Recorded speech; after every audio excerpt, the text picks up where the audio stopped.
10 days from that eventful morning found us once more in our old quarters at Loo, and, strange to say, but little the worse for our terrible experience, except that my stubbly hair came out of the treasure cave about 3 shades grayer than it went in, and that good never was quite the same after Falada's death, which seemed to move him very greatly. I am bound to say, looking at the thing from the point of view of an oldish man of the world, that I consider her removal was a fortunate occurrence, since, otherwise, complications would have been sure to ensue. The poor creature was no ordinary native girl, but a person of great, I had almost said stately, beauty, and of considerable refinement of mind. But no amount of beauty or refinement could have made an entanglement between good and herself a desirable occurrence, for, as she herself put it, can the sun mate with the darkness, or the white with the black? I need hardly state that we never again penetrated into Solomon's treasure chamber. After we had recovered from our fatigues, a process which took us 48 hours, we descended into the great pit in the hope of finding the hole by which we had crept out of the mountain, but with no success. To begin with, rain had fallen, and obliterated our spoor, and what is more, the sides of the vast pit were full of ant-bear and other holes. It was impossible to say to which of these we owed our salvation. Also, on the day before we started back to Loo, we made a further examination of the wonders of the stalactite cave, and, drawn by a kind of restless feeling, even penetrated once more into the chamber of the dead. Passing beneath the spear of the White Death we gazed, with sensations which it would be quite impossible for me to describe, at the mass of rock that had shut us off from escape, thinking the while of priceless treasures beyond, of the mysterious old hag whose flattened fragments lay crushed beneath it, and of the fair girl of whose tomb it was the portal. I say gazed at the rock, for, examine as we could find no traces of the join of the sliding door, nor, indeed, could we hit upon the secret, now utterly lost, that worked it, though we tried for an hour or more. It is certainly a marvelous bit of mechanism, characteristic, in its massive and yet inscrutable simplicity, of the age which produced it, and I doubt if the world has such another to show. At last we gave it up in disgust, though, if the mass had suddenly risen before our eyes, I doubt if we should have screwed up courage to step over Gogol's mangled remains, and once more enter the treasure chamber, even in the sure and certain hope of unlimited diamonds. And yet I could have cried at the idea of leaving all that treasure, the biggest treasure probably that in the world's history has ever been accumulated in one spot. But there was no help for it. Only dynamite could force its way through 5 feet of solid rock. So we left it. Perhaps, in some remote unborn century, a more fortunate explorer may hit upon the open sesame, and flood the world with gems. But, myself, I doubt it. Somehow, I seem to feel that the tens of millions of pounds worth of jewels which lie in the 3 stone coffers will never shine round the neck of an earthly beauty. They and Falada's bones will keep cold company till the end of all things. With a sigh of disappointment we made our way back, and next day started for Loo. And yet it was really very ungrateful of us to be disappointed, for, as the reader will remember, by a lucky thought, I had taken the precaution to fill the wide pockets of my old shooting coat and trousers with gems before we left our prison house, also Falada's basket, which held twice as many more, notwithstanding that the water bottle had occupied some of its space. A good many of these fell out in the course of our roll down the side of the pit, including several of the big ones, which I had crammed in on the top in my coat pockets. But, comparatively speaking, an enormous quantity still remained. Including 93 large stones ranging from over 200 to 70 carats in weight. My old shooting coat and the basket still held sufficient treasure to make us all, if not millionaires as the term is understood in America, at least exceedingly wealthy men, and yet to keep enough stones each to make the 3 finest sets of gems in Europe. So we had not done so badly. On arriving at Loo we were most cordially received by Ignosi, whom we found well, and busily engaged in consolidating his power, and reorganizing the regiments which had suffered most in the great struggle with Twala. He listened with intense interest to our wonderful story, but when we told him of old Gogol's frightful end he grew thoughtful. "Come hither," he called, to a very old Induna or counselor, who was sitting with others in a circle round the king, but out of earshot. The ancient man rose, approached, saluted, and seated himself. "Thou art aged," said Ignosi. "Aye, my lord the king." Thy father's father and I were born on the same day. Tell me, when thou wast little, didst thou know Gagula the witch doctress? Ay, my lord the king. How was she then, young, like thee? Not so, my lord the king. She was even as she is now and as she was in the days of my great-grandfather before me, old and dried, very ugly, and full of wickedness. She is no more, she is dead. So, O king. Then is an ancient curse taken from the land. Go. Come. I go, black puppy, who tore out the old dog's throat. Come. Ye see, my brothers, said Ignosi, this was a strange woman, and I rejoice that she is dead. She would have let you die in the dark place, and mayhap afterwards she had found a way to slay me, as she found a way to slay my father, and set up Twala, whom her black heart loved, in his place. Now go on with the tale, surely there never was its like.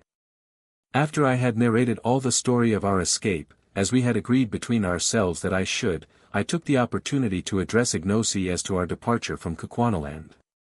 And now, Ignosi, I said, the time has come for us to bid thee farewell, and start to see our own land once more. Behold, Ignosi, thou camest with us a servant, and now we leave thee a mighty king. If thou art grateful to us, remember to do even as thou didst promise, to rule justly, to respect the law, and to put none to death without a cause. So shalt thou prosper. Tomorrow, at break of day, Ignosi, thou wilt give us an escort who shall lead us across the mountains. Is it not so, O king? Ignosi covered his face with his hands for a while before answering. My heart is sore, he said at last, your words split my heart in twain. What have I done to you, Incubu, Macumazan, and Bugwan, that ye should leave me desolate? Ye who stood by me in rebellion and in battle, will ye leave me in the day of peace and victory? What will ye, wives? Choose from among the maidens. A place to live in. Behold, the land is yours as far as ye can see. The white man's houses. Ye shall teach my people how to build them. Cattle for beef and milk. Every married man shall bring you an ox or a cow. Wild game to hunt. Does not the elephant walk through my forests, and the river horse sleep in the reeds? Would ye make war? My impis wait your word. If there is anything more which I can give, that will I give you. Nay, Ignosi, we want none of these things, I answered, we would seek our own place. Now do I learn, said Ignosi bitterly, and with flashing eyes, that ye love the bright stones more than me, your friend. Ye have the stones, now ye would go to Natal and across the moving black water and sell them, and be rich, as it is the desire of a white man's heart to be. Cursed for your sake be the white stones, and cursed he who seeks them. Death shall it be to him who sets foot in the place of death to find them. I have spoken. White men, ye can go. I laid my hand upon his arm.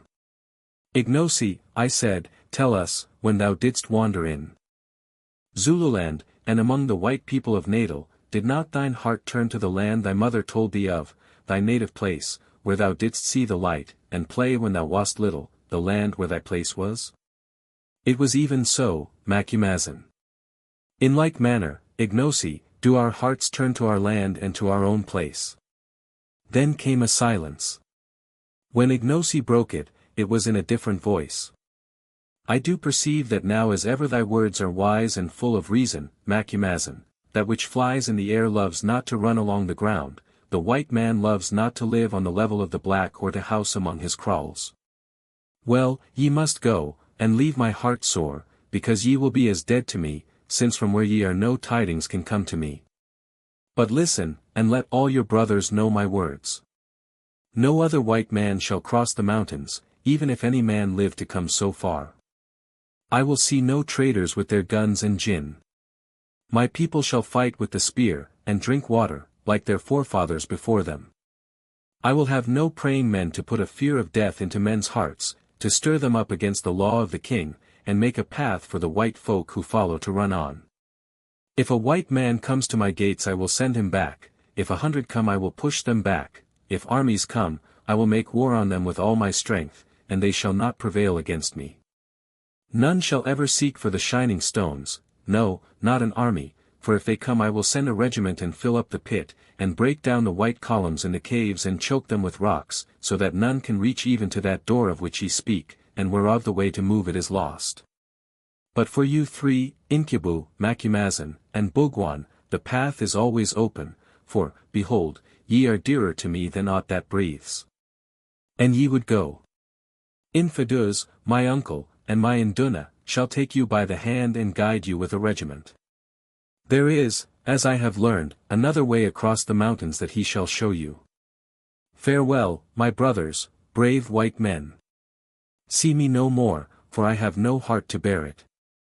Behold, I make a decree, and it shall be published from the mountains to the mountains. Your names, Incubu, Macumazahn, and Bugwan, shall be Huanapa, even as the names of dead kings, and he who speaks them shall die. 12. So shall your memory be preserved in the land forever.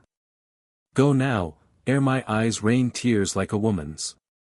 At times as ye look back down the path of life, or when ye are old and gather yourselves together to crouch before the fire, because for you the sun has no more heat, ye will think of how we stood shoulder to shoulder, in that great battle which thy wise words planned, Macumazahn, of how thou wast the point of the horn that galled Twala's flank, Bugwan, whilst thou stood in the ring of the greys, Incubu, and men went down before thine axe like corn before a sickle, and of how thou didst break that wild bull Twala's strength, and bring his pride to dust.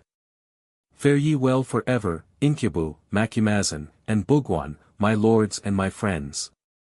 Ignosi rose and looked earnestly at us for a few seconds. Then he threw the corner of his cuirass over his head, so as to cover his face from us. We went in silence. Next day at dawn we left Lu, escorted by our old friend Infidus, who was heartbroken at our departure, and by the regiment of buffaloes. Early as was the hour, all the main street of the town was lined with multitudes of people, who gave us the royal salute as we passed at the head of the regiment, while the women blessed us for having rid the land of Twala, throwing flowers before us as we went. It was really very affecting, and not the sort of thing one is accustomed to meet with from natives. One ludicrous incident occurred, however, which I rather welcomed, as it gave us something to laugh at.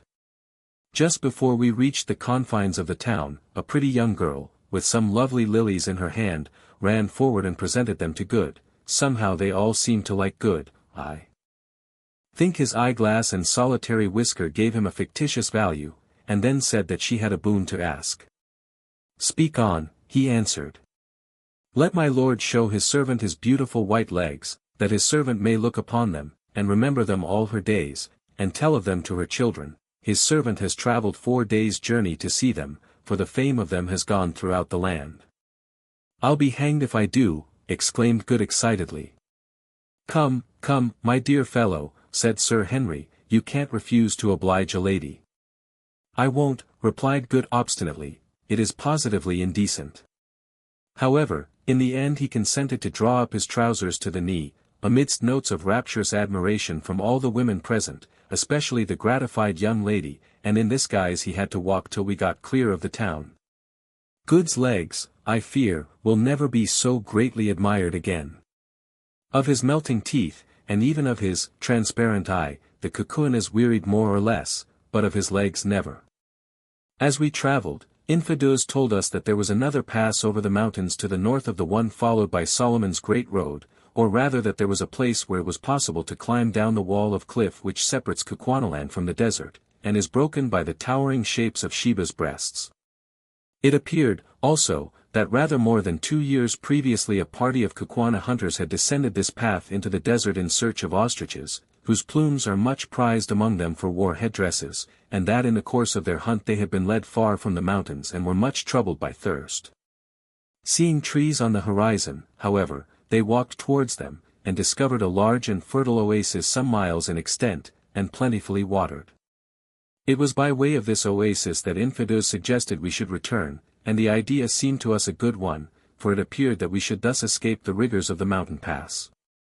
Also some of the hunters were in attendance to guide us to the oasis, from which, they stated, they could perceive other fertile spots far away in the desert. 13. Traveling easily, on the night of the fourth day's journey we found ourselves once more on the crest of the mountains that separate Kukwannaland from the desert, which rolled away in sandy billows at our feet, and about 25 miles to the north of Sheba's breasts. At dawn on the following day, we were led to the edge of a very precipitous chasm, by which we were to descend the precipice, and gain the plain 2,000 or more feet below. Here we bade farewell to that true friend and sturdy old warrior, Ignosi'S, who solemnly wished all good upon us, and nearly wept with grief. "Never, my lords," he said, "shall mine old eyes see the like of you again. Ah! The way that Incubu cut his men down in the battle! Ah! For the sight of that stroke with which he swept off my brother Twala's head! It was beautiful, beautiful. I may never hope to see such another, except perchance in happy dreams." We were very sorry to part from him. Indeed, Good was so moved that he gave him as a souvenir, what do you think, an eyeglass. Afterwards we discovered that it was a spare one. Ignosi'S was delighted, foreseeing that the possession of such an article would increase his prestige enormously, and after several vain attempts he actually succeeded in screwing it into his own eye. Anything more incongruous than the old warrior looked with an eyeglass I never saw. Eyeglasses do not go well with leopard skin cloaks and black ostrich plumes. Then, after seeing that our guides were well laden with water and provisions, and having received a thundering farewell salute from the buffaloes, we wrung Ignosi'S by the hand, and began our downward climb. A very arduous business it proved to be, but somehow that evening we found ourselves at the bottom without accident. "Do you know," said Sir Henry that night, as we sat by our fire and gazed up at the beetling cliffs above us, "I think that there are worse places than Kukwannaland in the world, and that I have known unhappier times than the last month or two, though I have never spent such queer ones. You fellows. I almost wish I were back," said Good, with a sigh. As for myself, I reflected that all's well that ends well, but in the course of a long life of shaves, I never had such shaves as those which I had recently experienced. The thought of that battle makes me feel cold all over, and as for our experience in the treasure chamber. Next morning we started on a toilsome trudge across the desert, having with us a good supply of water carried by our 5 guides, and camped that night in the open, marching again at dawn on the morrow. By noon of the third day's journey we could see the trees of the oasis of which the guide spoke, and within an hour of sundown we were walking once more upon grass and listening to the sound of running water.